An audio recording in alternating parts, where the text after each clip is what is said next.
Welcome to psychology. இன்னைக்கு இருக்கிற நிலைமை கண்டிப்பாக மாறும். இதுதான் இன்னைக்கான டாபிக். இப்போ இன்னைக்கு இருக்கிற கஷ்டங்கள், இன்னைக்கு இருக்கிற பாரங்கள், இன்னைக்கு இருக்கிற துன்பங்கள், இன்னைக்கு இருக்கிற கொடுமைகள் எல்லாமே ஒரு காலத்தில் மாறும், தொலைந்து போகும். அப்படி மாறும்போது உங்கள் வாழ்க்கை சந்தோஷமாக பிரகாசமாக மாறப்போகுது. ஸோ அப்படி தாங்க இயற்கை சொல்கிறதே அதுதான். வாழ்க்கை சக்கரம் சுழண்டுக்கிட்டே இருக்கும், சுற்றிக்கிட்டே இருக்கும்.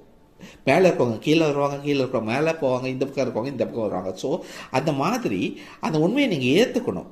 இன்றைக்கி இருக்கிற நேரம் அப்படியே கஷ்டமேவே இருந்துடாத வாழ்க்கை கண்டிப்பாக மாறும். ஒரு நாள் நீங்கள் போடுற உழைப்புக்கும், நீங்கள் வச்சிருக்க தன்னம்பிக்கைக்கும், நீங்கள் போடுற விடாமுயற்சிக்கும் கண்டிப்பாக ஒரு நாள் நீங்கள் வெற்றி பெற்று உங்கள் வாழ்க்கை சந்தோஷமாக பிரகாசமாக கண்டிப்பாக மாறும். இது நீங்கள் மறந்துடவே கூடாது. இதை மனம் நொந்து போகக்கூடாது இன்றைக்கி படுற கஷ்டங்களை வச்சு. ஸோ கண்டிப்பாக இன்றைக்கி இருக்கிற நிலைமை மாறும். தேங்க்யூ.